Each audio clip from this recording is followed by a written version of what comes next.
the person that you can completely map and who only does positive things for you, it's like A, you don't know that person, B, they're not communicating with you, nor you with them, maybe they're just subordinating themselves to you or you to them, and you're not growing. You want someone who can, it's a real relationship is a wrestling match, it's a grappling phenomena that you both emerge transformed from, and that's what people want. They don't want a pushover, not unless there's something wrong with them.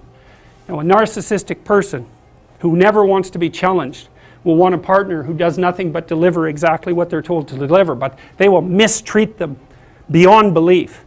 What does the optimal relationship look like in terms of positive and negative emotion? You might say, well, utopia, nothing but positive interactions. It's like, no. Imagine you get people to code the interactions they have with their partner during the day. You know, you sample it.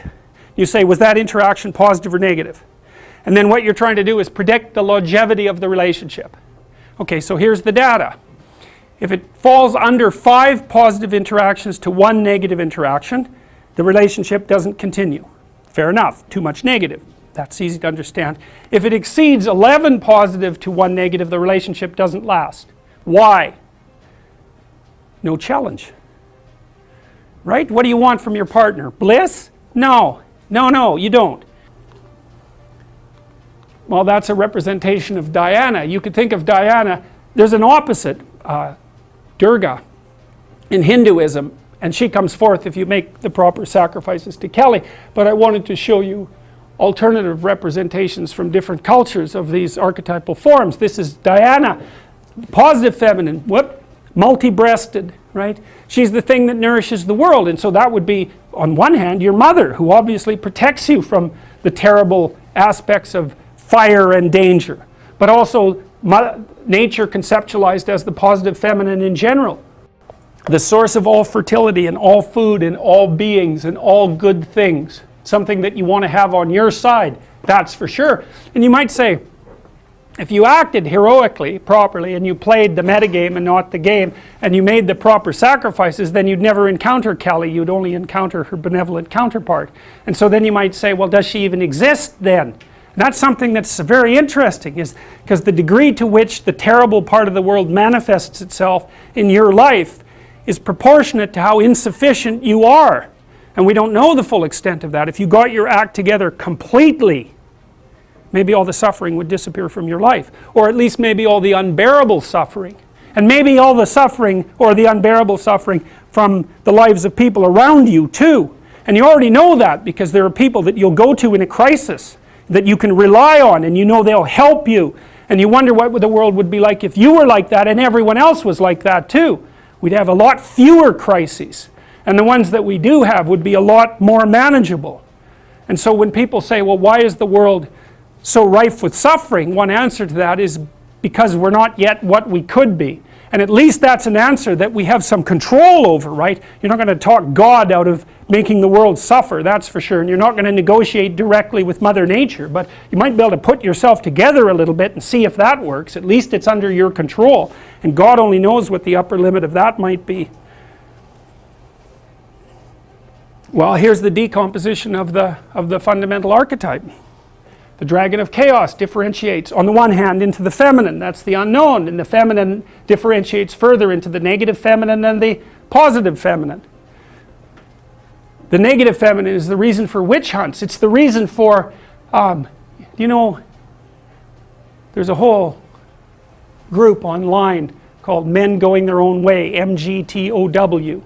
That's a very interesting group to go study. There's lots of them. I don't know how many of them there are, and most of them are older. Many of them are men who've been through a particularly horrifying divorce for one reason or another, and they've had enough of women. So they tell the young men that they're teaching, never have a permanent relationship. Never share your territory with a woman. Never share your possessions. Make sure you never live together, and don't stay with one long enough to enter a common law relationship because you will be stripped of everything that you have. Well, that's a hell of a thing to be telling people, but what's happened is that the female has been manifested in their life only as the negative archetype, and they've got that confused with all women. And that's partly, you know, you got to ask yourself, if you know the mythological stories, maybe if you made the right sacrifices you wouldn't have so much trouble with women. I can make dinner, I I can take care of my family, I can undertake this job at work. That makes me a decent father. That's part of being a good being a good person. The question is, what's at the pinnacle of that, at the upper end of the abstraction hierarchy, because these things should be organized all the way up into a complete hierarchy. What does it mean to be a good person?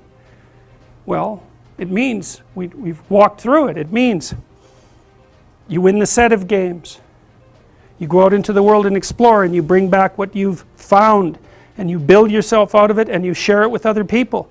That's an old story. That's no different than the story of the collective hunt. It's exactly the same thing, right?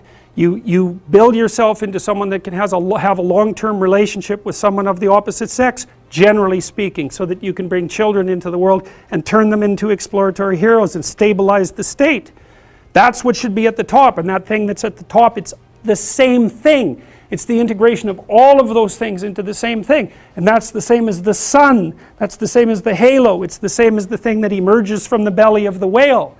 It's all of those things, and you also know that because you know that you have the capacity for admiration. It's in you, it's locked into your biology, and it's locked into your sociology. You see what you admire, and that's a partial representation of the ultimate ideal. It's as simple as that. So I kind of nested this, so I should just explain this diagram briefly. So it was a map I tried to make in some sense of my own identity. I mean, just using myself as an example of someone typically situated in society. So, I have this role, which is kind of a high resolution role. I'm a father and a husband, and I also run a business, and so the father and husband thing is sort of nested inside of that because it's dependent on my economic success to some degree, and then that's nested inside a capitalist structure, and then that's nested inside, well, I said American personality, but it's sort of, that's good enough, and then that's nested inside the humanistic Western personality and inside the Judeo-Christian personality, and that's all nested inside this thing that's best conceptualized as something approximating the exploratory hero. And so that's a value structure that's, and you can differentiate that to a much higher level than father and husband, and we did that when we decomposed things right down to, their motor actions. And what you want, and this is, I think, there's something that's transcendent about this. You want all those things stacked up, so they're all operating properly at the same time, all the way up and all the way down, and I don't even know how far down means. Like, if you get all those things together, your physiology be organized and oriented properly too. And that means your organs work properly and the micro elements of them work properly, and all the way down.